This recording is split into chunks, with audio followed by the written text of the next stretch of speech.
మాకు అర్థం కాని విషయం ఏంటంటే ఇంత పెద్ద రాష్ట్ర ప్రభుత్వాన్ని నడిపే పెద్దలు ఎంత గంభీరంగా ఉండాలండి.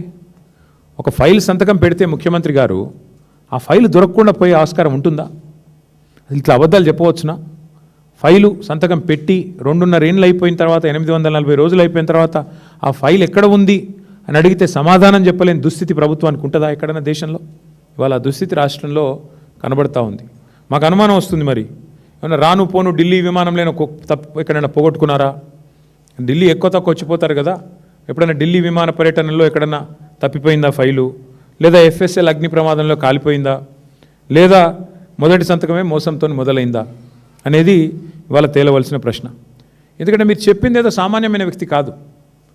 రాజ్యాంగబద్ధమైన పదవిలో ఉన్న గవర్నర్ గారు, రాజ్యాంగబద్ధమైన పదవిలో ఉన్న ముఖ్యమంత్రి గారు ఈరోజు ఈ రాష్ట్రంలోనే ఒకరు కాన్స్టిట్యూషనల్ హెడ్, ఒకరు గవర్నమెంట్ హెడ్. మరి ఇద్దరు అంత స్పష్టంగా చెప్పిన తర్వాత ఫైలు మిస్ అయ్యే అవకాశం ఎక్కడ ఉంటుంది? 3 బడ్జెట్లు అయిపోయినాయి, మిగిలింది ఇంకొకే ఒక్క బడ్జెట్. ఇక లాస్ట్ ఇయర్ బడ్జెట్ ఎట్లాగూ ఎలక్షన్ బడ్జెట్, 2028లో జరిగే బడ్జెట్ ఎట్లాగూ ఎన్నికల బడ్జెటే, దానికి అర్థం పర్థం ఏమి ఉండదు.